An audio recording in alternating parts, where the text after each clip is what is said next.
संघ यानी राष्ट्रभक्ति, संघ यानी अनुशासन, संघ यानी समर्पण, संघ यानी सेवा, संघ यानी संस्कार, संघ यानी सामाजिक समरसता।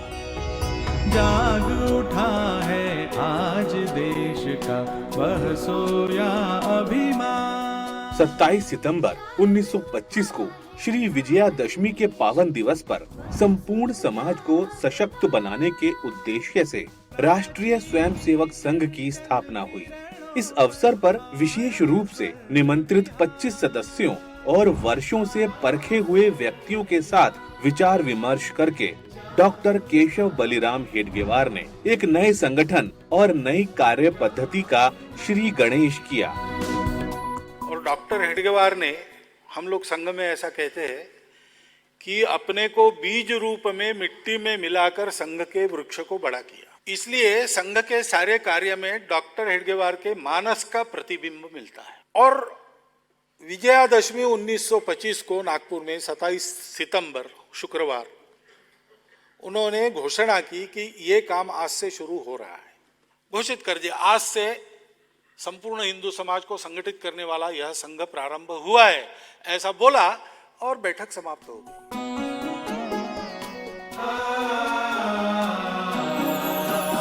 संघ स्थापना की इस महत्वपूर्ण बैठक में भाऊजी कावरे, अण्णा सोहनी, विश्वनाथ राव केलकर, देवघरे, नारायण राव वैद्य, बापूराव भेदी, अण्णाजी वैद्य उपस्थित लोगों में प्रमुख थे।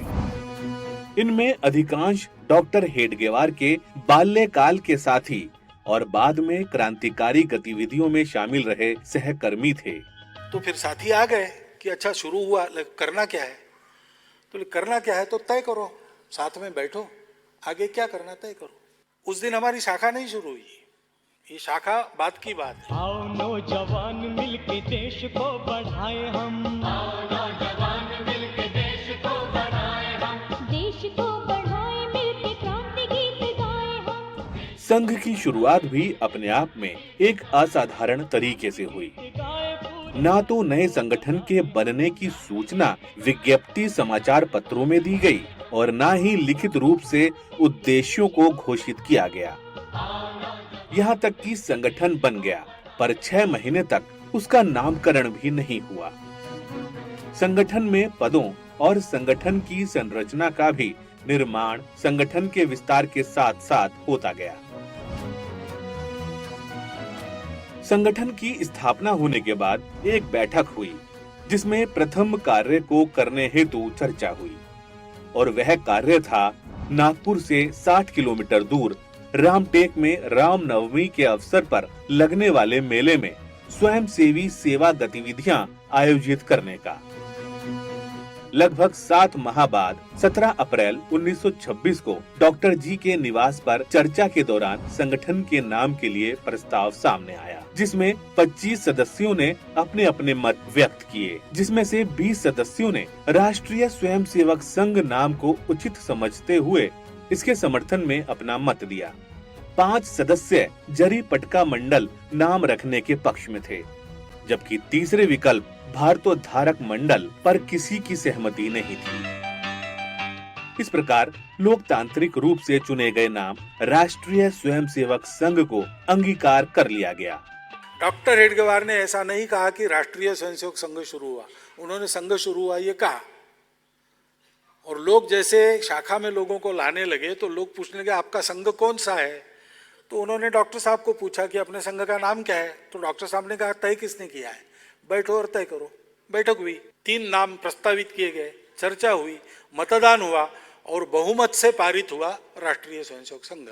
डॉक्टर हेडगेवार ने राष्ट्रीय स्वयंसेवक मंडल संघ स्थापना के 2 वर्ष पूर्व तक चलाया था, लेकिन उन्होंने ये नाम बताया नहीं किसी।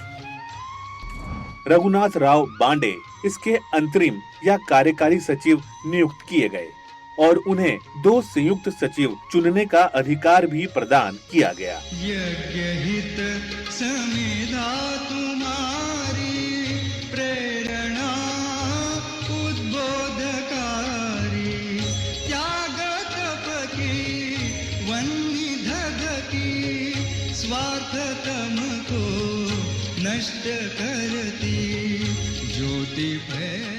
संघ के सभी स्वयं सेवकों के लिए एक सुनिश्चित गणवेश की आवश्यकता थी। नागपुर के कांग्रेस अधिवेशन में डॉक्टर परांजपे और डॉक्टर हेडगेवार के नेतृत्व में बने स्वयं सेवक दल भारत सेवक समाज का जो वेश रखा गया था, उसे ही इस समय संघ के सदस्यों ने स्वीकार कर लिया। घुटनों तक का खाकी नेकर, खाकी कमीज और खाकी टोपी। आज नागपुर में जहां संघ का केंद्रीय कार्यालय हेडगेवार भवन खड़ा है, उसी स्थान पर उन दिनों सालू भाई मोहिते का पुराना बाड़ा था। यह स्थान एकदम वीरान बंजर था। वरिष्ठ क्रांतिकारी भाऊजी कावरे की सलाह पर डॉक्टर जी ने इस स्थान को दैनिक शाखा लगाने के लिए चिन्हित किया। इन पत्थरों को हटाने और गड्ढों को पाटने जैसे कार्यों में स्वयं डॉक्टर जी ने स्वयं सेवकों का हाथ बटाया। वर्ष 1926 के चैत्र मास में प्रत्यक्ष संघ शाखा का श्री गणेश मोहिते बाड़ा में हुआ। जो संपूर्ण समाज को, देश को अपना मानकर काम करता है, किसी को भेदभाव से, शत्रुता भाव से नहीं देखता, और इसके कारण जिसने समाज का स्नेह और विश्वास अर्जित किया है, ऐसा आचरण करने वाले लोगों की टोली प्रत्येक गांव में, प्रत्येक मोहल्ले में खड़ी हो। ये योजना 1925 में संघ के रूप में प्रारंभ हुई। संघ बस इतना ही है, इससे ज्यादा नहीं। डॉक्टर जी का आत्मनिर्भरता पर विशेष आग्रह रहता था। संघ के प्रारंभ के समय से ही संघ को चलाने के लिए उन्होंने गुरु दक्षिणा के रूप में धन संग्रह की पद्धति को प्रारंभ किया। 1927 में गुरु पूर्णिमा के अवसर पर स्वयं सेवकों ने पहली बार भगवा ध्वज के सम्मुख गुरु दक्षिणा समर्पित की। संघ के अभिलेखों के अनुसार उसमें 84 रुपए और कुछ आने एकत्र हुए। आगे चलकर यह अनुभव किया गया कि संघ में सहजता पूर्वक निर्णय लेने के लिए एक नेतृत्व की आवश्यकता है। 9 और 10 नवंबर 1929 को नागपुर में संघ के सभी प्रमुख स्वयंसेवकों की एक महत्वपूर्ण बैठक हुई। बैठक में संघ की नीतियों और संगठन विस्तार पर विस्तार से चर्चा हुई, जिसमें विश्वनाथ राव केलकर, तात्याजी कालीकर, आप्पाजी जोशी, बापूराव मुठाल, बाबा साहेब कोलते, कृष्ण राव मोहरीर, मार्तंड राव जोग और देवईकर ने सहभाग किया था। इसी बैठक में इन प्रमुख कार्यकर्ताओं ने अन्य स्वयं सेवकों से विचार विमर्श करके सर संचालक के पद का निर्माण किया। विचार विमर्श की इस पूरी अनौपचारिक प्रक्रिया से डॉक्टर हेडगेवार अनभिज्ञ थे। बैठक के अंतिम दिन जब स्वयं सेवकों की बड़ी सभा हुई तो आप्पाजी जोशी ने बैठक के निर्णयों को सुनने से पहले आदेश दिया, सर संचालक प्रणाम, 1 2 3। और स्वयं सेवकों ने डॉक्टर हेडगेवार को सर संचालक के रूप में प्रणाम किया। वह एकदम सख्ते में आ गए। कार्यक्रम के बाद उन्होंने अपनी अस्वीकृति का भाव व्यक्त करते हुए आप्पाजी जोशी से कहा, यह मुझे पसंद नहीं है कि अपने से बड़े आदरणीय त्यागी पुरुषों का प्रणाम ग्रहण करूं। इस पर आप्पाजी जोशी ने उन्हें सूचित किया कि यह संघ का सामूहिक निर्णय है और संगठन के हित में आपको अप्रसन्न करने वाली यह बात तो स्वीकार करनी होगी।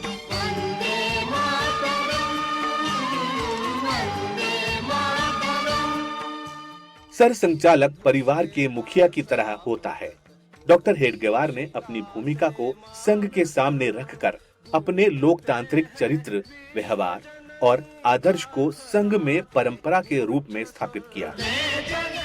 स्वयं सेवकों को प्रशिक्षण देने और उनकी प्रतिबद्धता को और मजबूत करने के लिए संघ शिक्षा वर्ग की योजना लागू की गई। ओटीसी के नाम से प्रचलित इस प्रशिक्षण की शुरुआत 1929 में की गई। 4 साल बाद डॉक्टर हेडगेवार ने उन प्रशिक्षित कार्यकर्ताओं को जो संघ के कार्य के लिए स्वेच्छा से पूर्ण समय देने के लिए तैयार रहते थे, प्रांत और प्रांत से बाहर कार्य के विस्तार के लिए भेजा। ऐसे सुप्रशिक्षित स्वयं सेवकों को प्रचारक की संज्ञा दी गई। संगठन की संरचना में प्रचारक ध्रुव की तरह कार्य करता है। 14 वर्ष तक संघ के प्रसार के बाद 1939 में नागपुर के निकट सिंधी नामक गांव में संघ की बैठक हुई। यह बैठक 10 दिनों तक चली, जिसमें डॉक्टर हेडगेवार के अतिरिक्त श्री गुरुजी, आप्पाजी जोशी, नाना साहब टालाटुले, बाबाजी सालोडकर, तात्या तेलंग, कृष्णराव मोहरीर, विठल राव पत्की और बाला साहेब देवरस सम्मिलित हुए। संघ के दृष्टिकोण से यह बैठक अत्यंत ही महत्वपूर्ण साबित हुई। शाखा की नियमावलियां, संघ की प्रार्थना, प्रतिज्ञा आदि बातें इस बैठक में निश्चित की गई थीं। संघ में डॉक्टर हेडगेवार ने सामूहिक नेतृत्व, सामूहिक उत्तरदायित्व और आम सहमति के आधार पर निर्णय लेने की परंपरा स्थापित की। इसलिए संघ का प्रत्येक सदस्य बुनियादी तौर पर स्वयंसेवक होता है। सर संचालक के पद को अधिकतम गरिमा प्राप्त है और उन्हें पथ प्रदर्शक, दार्शनिक और मार्गदर्शक की भूमिका में स्वीकार किया गया। संघ बढ़ता जा रहा है। संघ की संगठन रचना इसे परंपरागत संगठनों से अलग और विशिष्ट रूप से स्थापित करती है। पहले धन, कार्यालय, चंदे की रसीद और पदों का निर्माण करने के बाद संगठन का विस्तार किया जाता है। परंतु डॉक्टर हेडगेवार ने संगठन को बिना नाम दिए, बिना पदों का सृजन किए संगठन खड़ा किया। इसका नामकरण स्थापना के 6 महीने बाद हुआ तो सर संचालक, सर कार्यवाह एवं सर सेनापति जैसे पदों का निर्माण 4 वर्षों के बाद हुआ। आशा पूर्ति का दृढ़ केंद्र बनकर व्रत निरंतर चल रहा है।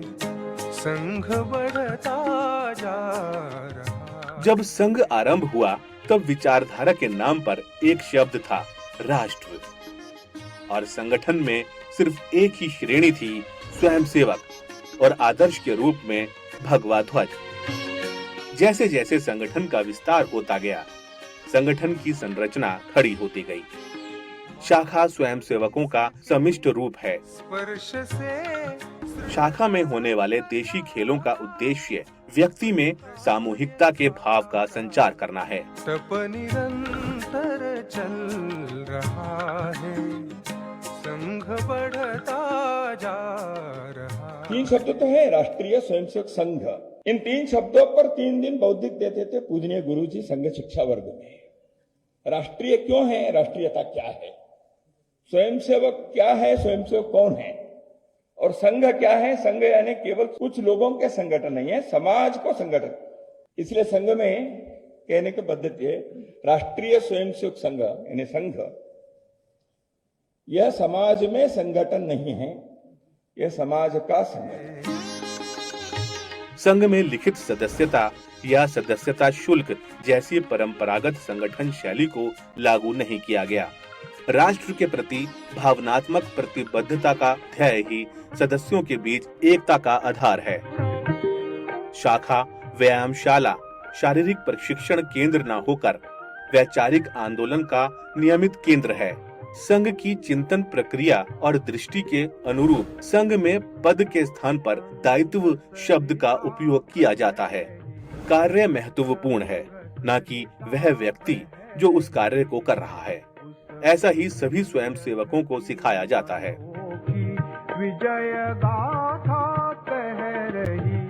राष्ट्रीय स्वयंसेवक संघ नाम का जो संगठन है वो करता क्या है, वो व्यक्ति निर्माण का काम करता है।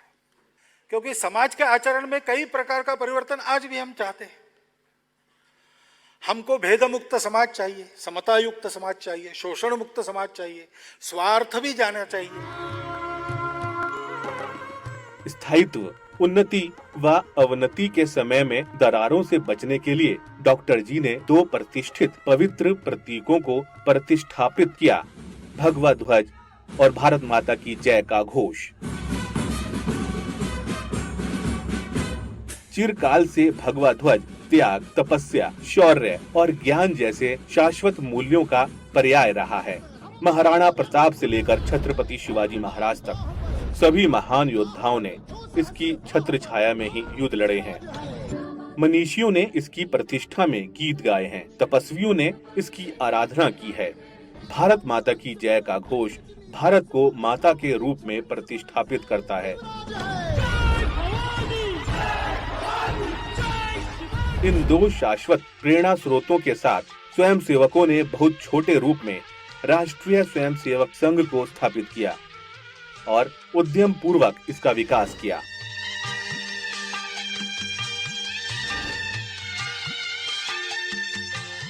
संघ के कार्य के दो प्रमुख आयाम हैं, दो प्रमुख पहलू हैं।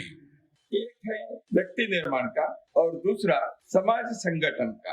ये दोनों पहलू एक ही लक्ष्य के लिए हैं, वह भारत के परम वैभव। संघ दो स्तंभों पर खड़ा है, सिद्धांत और स्वयंसेवक। इसमें स्वयंसेवक का महत्व बहुत अधिक है। इसलिए अधिक है कि वह संघ अपने जीवन में जीता है। संघ जीने वाले ऐसे लाखों स्वयंसेवक सारे देश भर में हैं। उनके संपर्क में आने वाले लोग उनके व्यवहार से संघ को समझते हैं।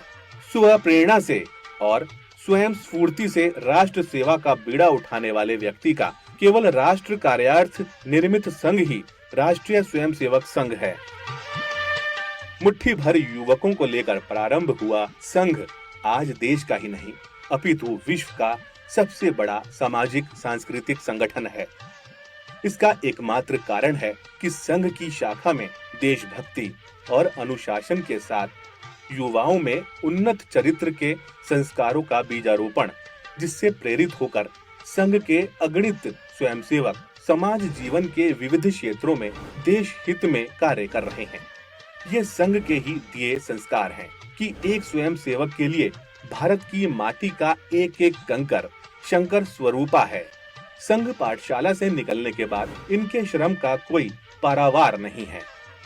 राष्ट्र रूपी सूर्य को अनवरत अर्घ्य चढ़ा रहे हैं। जहां जैसी आवश्यकता होती है संघ इन्हें भेजता है और ये अपने काम में दिग्विजयी होकर लौटते हैं।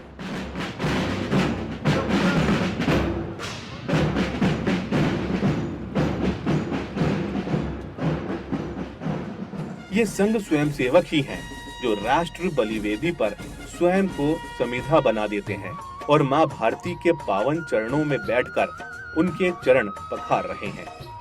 देश की अभ्यर्थना कर रहे हैं, भारत को अतुल्य भारत बना रहे हैं। बीते वर्ष अनेक पंथ पर राही एक चला था, अंधकार का वक्ष चीर कर दीपक एक जला था, दैन्य दास्य का पंख दबाकर शतदल कमल खिला था, काल रात्रि को भेद ज्योति का प्रखर पुंज निकला था। सबल भुजाओं में रक्षित है नौका की पतवार, चीर चले सागर की छाती, पार करे मझधार। कोट पुष्प चढ़ रहे देव के सब शुभ चरणों पर, कोटि चरण बढ़ रहे ध्येय की ओर निरंतर। संग संग से प्रबुद्ध शुद्ध भारती, सपूत मातृभूमि के रुको न शूर साहसी। असंख्य कीर्ति रश्मियां विकीर्ण दिव्य साहसी, स्वयं प्रभा समुज्ज्वला स्वतंत्रता पुकारती।